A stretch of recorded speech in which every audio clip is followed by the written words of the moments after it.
my pleasure to introduce our afternoon keynote speaker, whose name you have heard already quite a few times as the director of the Department of Defense's Task Force on Business Stability Operations, known for short as TFBSO. And in a town of acronyms, that's those short letter representations of government agencies, TFBSO is an interesting and challenging one to master, but once you've mastered it, it flows readily off your lips. So Jim Bullion is the second director of the TFBSO, the task force, and he has a really wonderful record. Prior to coming to the task force, he has been in a variety of investment banking, investment promotion businesses. He has been a founder of an internet-based business. He is a full colonel in the United States Army Reserve. He served two tours in Iraq with the United States Army as executive officer and commander of the Civil Affairs Battalion in northern Iraq, where probably most of the business development was occurring, and then as plans and operations officer for the Multinational Security Transition Command in Iraq. He was vice president at Genuity Corporation, a $1 billion internet services company, where he launched a series of new products and partnerships. And it goes into his early investment-based risk management, risk mitigation, financial analyses background, and he has a bachelor's degree in economics from Dartmouth College and an MBA from the famous MBA school, the Amos Tuck School of Business Administration at Dartmouth College. Jim Bullion, please.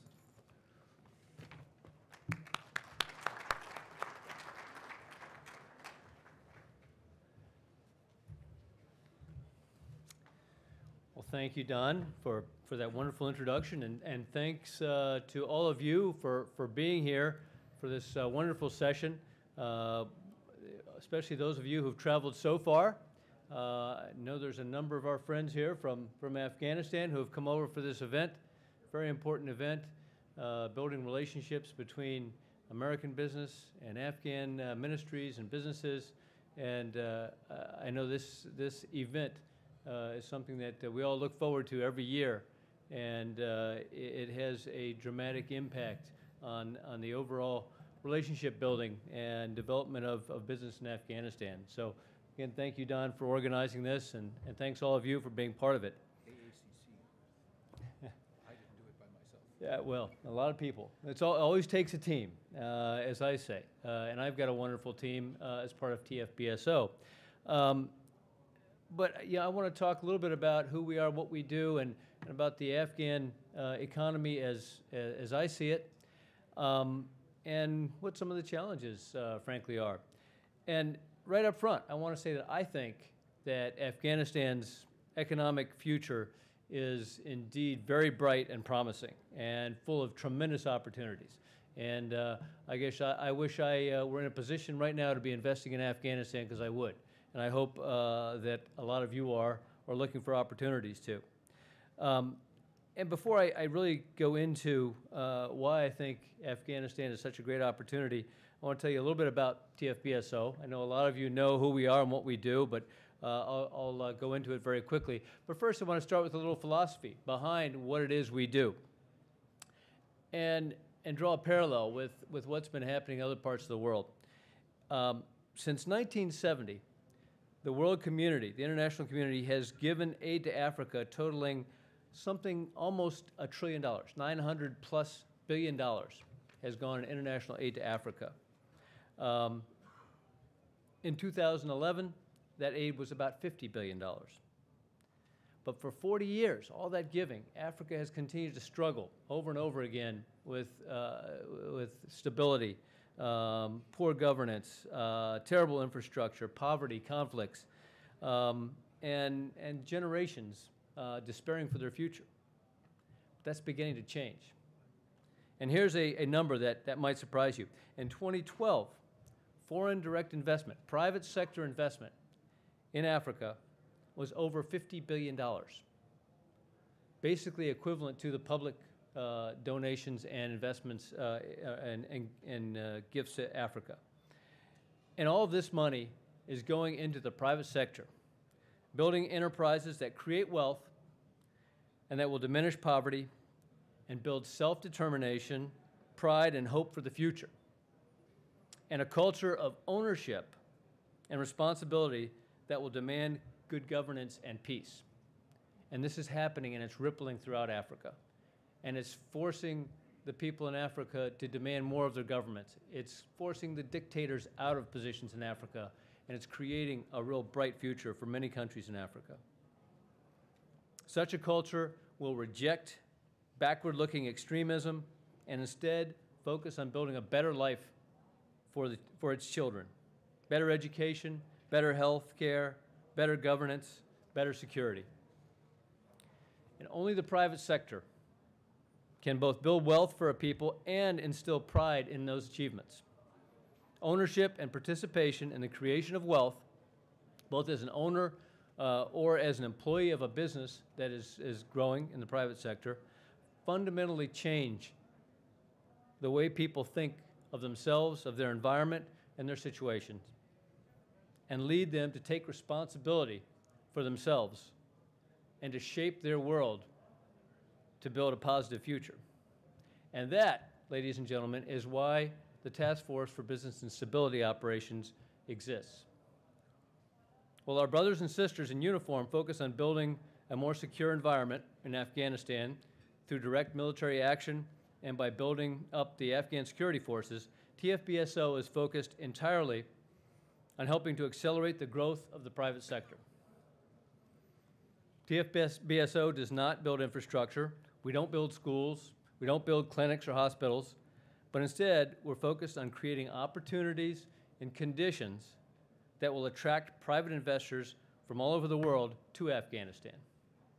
People despair about how Afghanistan is going to fill its budget gaps in the future as international aid declines from the billions that have been going in recent years. And my prediction is that in a few years, private investment in Afghanistan will far eclipse any public investment or donations that are going in there. As I like to tell people, TFBSO is essentially made up of very, very poorly paid investment bankers, because what we're doing is trying to find opportunities, shape opportunities for investors, international investors, and then bring international investors and Afghan investors together with those opportunities and make deals. And those deals will turn into businesses, that will turn into jobs, that will turn into wealth creation. And those businesses will train workers, they'll build infrastructure, they'll generate revenues to the government so that it can pay for its own security and other services that its people will demand. In Afghanistan, billions have been spent by the international community over the last 12 years to launch infrastructure projects, to build schools and hospitals, and to improve government functions. But it is the investments by the private sector that are fundamentally transforming Afghanistan. Companies such as Roshan, MTN, Afghan Wireless are all private companies, and they've brought Afghanistan together and connected it to the world. Private companies are producing consumer products in modern plants in Kabul and Herat. Ice cream, Coca-Cola, Pepsi, other commodities or consumer products are all being produced in Afghanistan, and more are coming every day. Private investors are laying plans to build industrial facilities to make cement, fertilizer, metal products, glass, and other building materials. And private companies are looking for new ways to invest in Afghanistan's agricultural sector to enhance the sales of Afghan goods to the region and beyond. Logistics companies and investors are exploring ways to help move private Afghan goods more efficiently in and out of Afghanistan.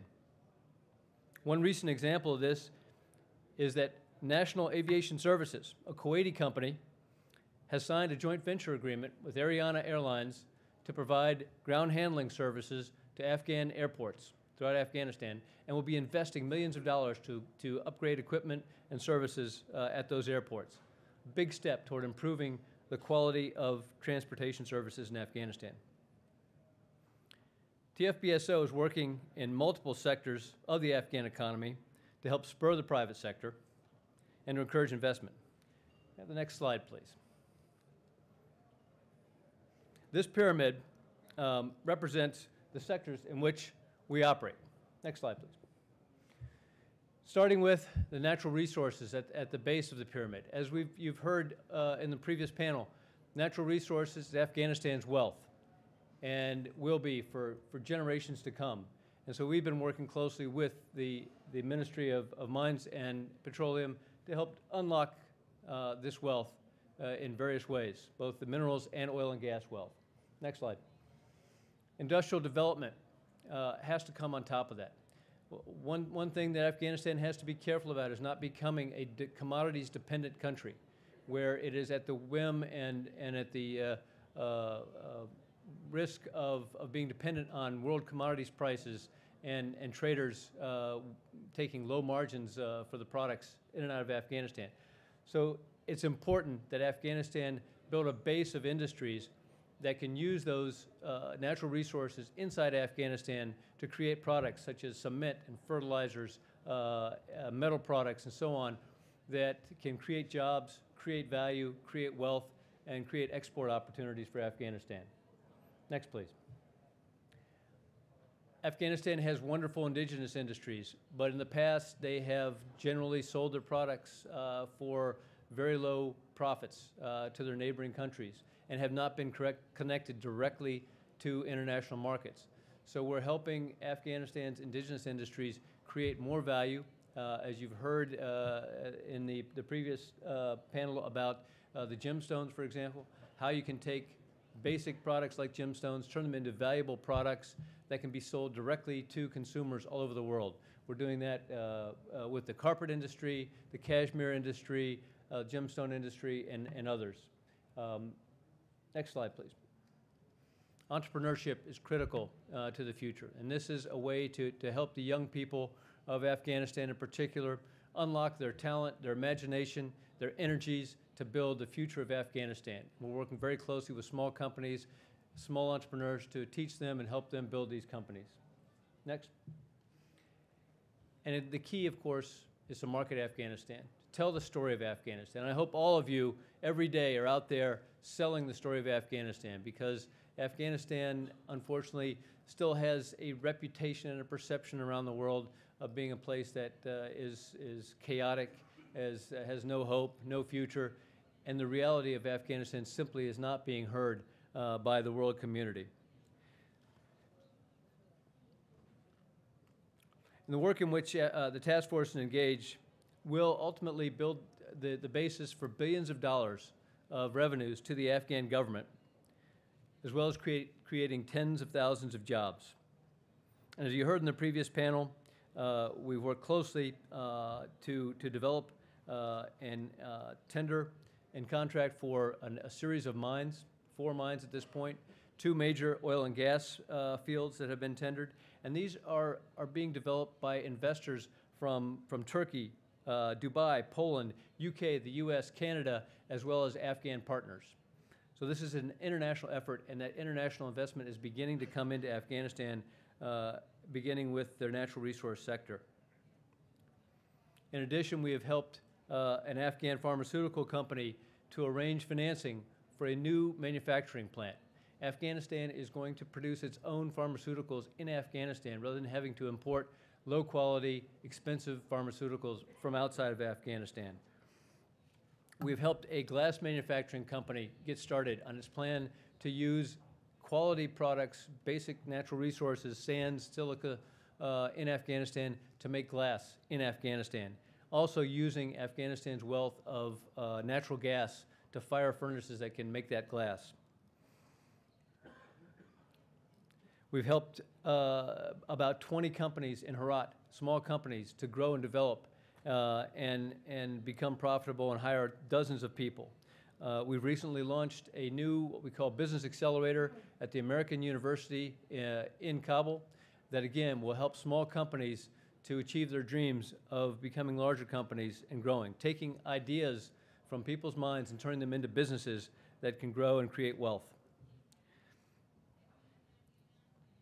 One of the first things that any emerging market like this develops is consumer products.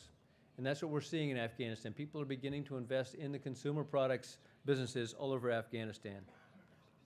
And these and other initiatives that we have are all seeds that we're planting throughout Afghanistan that will grow into large business opportunities and develop the economy of Afghanistan. And our feeling is that Afghan business people only need advice, connections, capital, and encouragement to build strong and viable businesses. So our role is to provide that support and to let the discipline of the free market allocate resources and maximize those opportunities. I recently read a book by Ruchir Sharma called Breakout Nations. Ruchir Sharma is the head of emerging markets equities at Morgan Stanley. And in that book, he studied various countries around the world to try to determine what factors will predict the emergence of economic growth, significant economic growth and investment opportunities, those so-called breakout nations, ones that are ready to really take off. And one statement he makes in that book is, quote, "The consensus is typically a step behind the next big change in the economic scene." And I think that's particularly true in Afghanistan, where the consensus still is about 5 years behind as people think about Afghanistan and what the potential is there, what the reality is on the ground. The reality, the perception of Afghanistan simply has not caught up to the reality. Instead of, and as Ruchir goes through his process, he doesn't rely on common macroeconomic factors and indicators, but he gets right down in the weeds to try to understand countries and what's going on in those countries. And he looks at things like, who are the country's millionaires and billionaires, and where do they get their money, and what are they doing with their money? What are the politicians saying and doing, particularly opposition politicians? What is happening to the currency, particularly in the black markets, not in the official markets?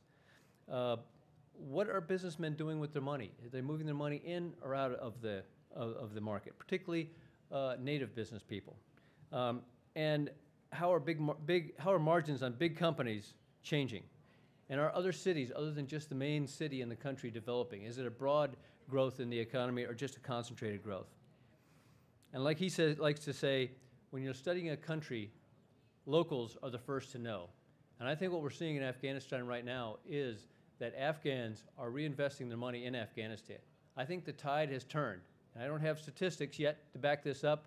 I'm relying on the same kind of information that he does, talking with people on the ground, observing, watching the investments. And I think the era of money fleeing Afghanistan has changed, and that money is beginning to come back in. He also states that markets are quite weak at recognizing the benefits of peace. And the reality is, as we know, most of Afghanistan is quite peaceful. And in fact, the peace dividend, so-called peace dividend, is real and can have a huge impact both financially and psychologically on markets.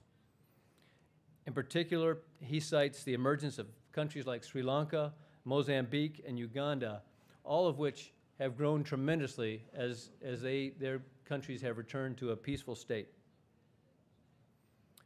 He also says that in post-conflict countries, typically the growth rate drops off for 2 or 3 years, followed by rapid growth in subsequent years. And I think this is clearly what's happening in Afghanistan, as money is being reallocated from the wartime footing to commercial enterprise.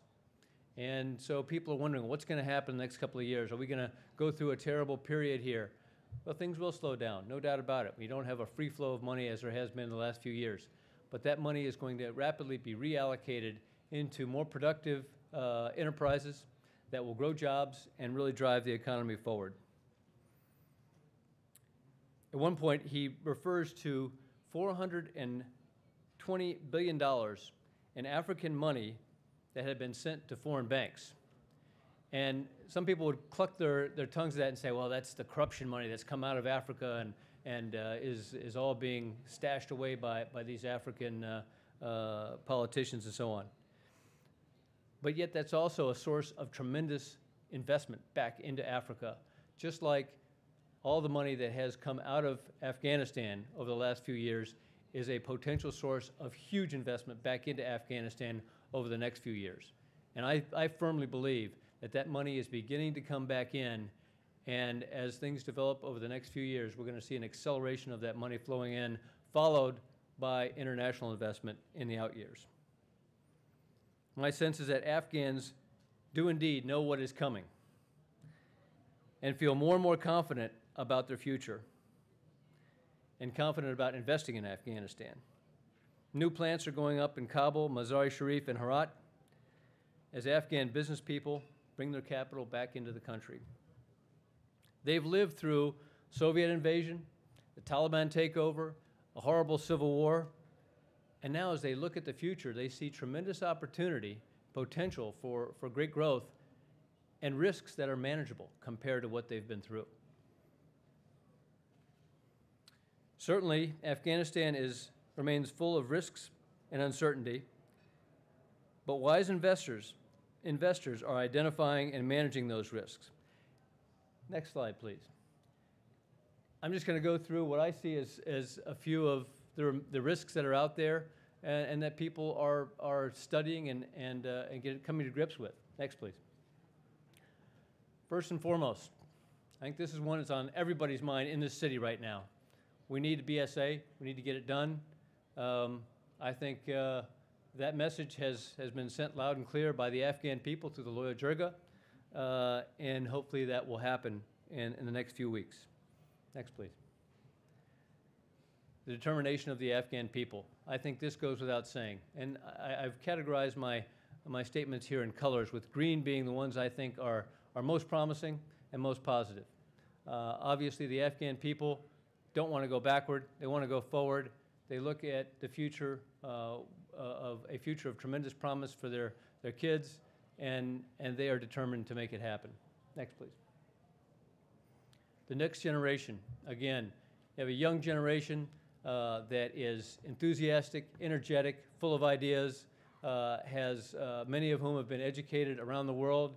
They've learned how to do things in new and different ways. They're comfortable with technology. They are going to build a lot of the economy going forward. Next, please. Now we get into sort of the in-between zone here. Capable Afghan security forces. I think I put this green because I think they're very capable forces, but they're going to be challenged over the next few years. They're going to need ongoing support, training by U.S. and other international forces, and again, important reason why we need to have that continuing presence. Next, please. Afghan investment. As I mentioned, I think it's beginning to come in, little by little, in small amounts so far, but I think it will gain momentum over the coming years. Next. Peaceful, honest, and fair elections. This one obviously is critical. We'll be coming up here next spring, and this is the next big issue that people will be watching. Can Afghanistan hold elections that the people feel confident in? Can Afghanistan choose a leader that will be strong and confident and determined to move Afghanistan forward? Can Afghanistan maintain security throughout the elections? All questions that must be answered to the positive. I personally believe they will go well, but there are a lot of ifs around those elections, and it behooves all of us to do what we can to help make sure those elections go well. Next, please. International investment, still very, very small at this point. And this is not unusual for an emerging post-conflict market. As I mentioned, I think Afghan investment is beginning to come in. International investment will be down the road. We're beginning to see some of it in the mining and oil and gas sectors. It will expand into other sectors over the coming years. Next. Now we get into the red zone. Banking. One of the things that every business needs is capital, access to capital. And Afghan banking sector is still weak and not capable of delivering the capital to business that it needs. This is a critical sector that needs very, very urgent help from the Afghan government, from the international community. It needs to have a form of community banking with Afghans investing their money in banks and lending to their neighbors to build up the economy in a broad way. Absolutely critical to the future of Afghanistan's economy. Next, please. Independent judiciary, hard for companies to come in, particularly international companies, and sign contracts, particularly long-term contracts, 20 and 30-year contracts, if they don't feel confident that those contracts can be upheld in a court of law. And Afghanistan's got to make sure that the judiciary is independent, is competent, is fair, and that it can be relied on by investors and business people throughout Afghanistan. And finally, last one, broad availability of power. Electricity is still too limited around Afghanistan, and significant investment needs to be put into building power facilities inside Afghanistan and distribution facilities. DABS is doing a wonderful job of becoming a truly 21st century company to distribute electricity in the areas where it is, but it's a very disjointed network. The power is almost all being provided by Afghanistan's neighbors. Afghanistan needs to build up its capability to produce power on its own and needs to be able to sell that power to companies coming in. Without broad availability of power, it's going to be very difficult for companies to come in. So these are all the areas that I think we all need to focus on. And of course, the other elephant in the corner of the room is Afghanistan's relationships with its neighbors, Iran and Pakistan. I think, again, there's glimmers of hope there.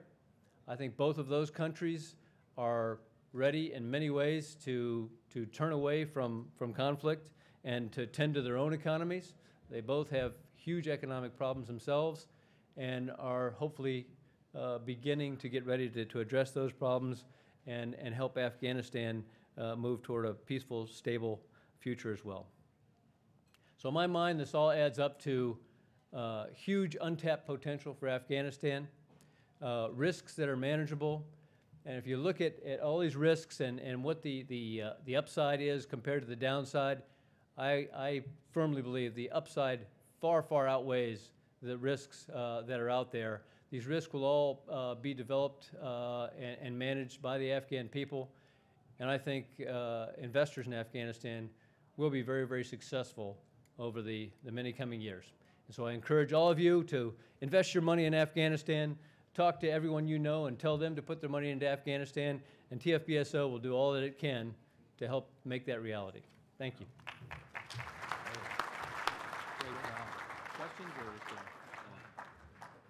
I think we might take one or two questions. We generally wait till, are you going to be available for the one-on-ones? Yeah, I think so. Okay, I think we'll save questions to the one-on-ones then.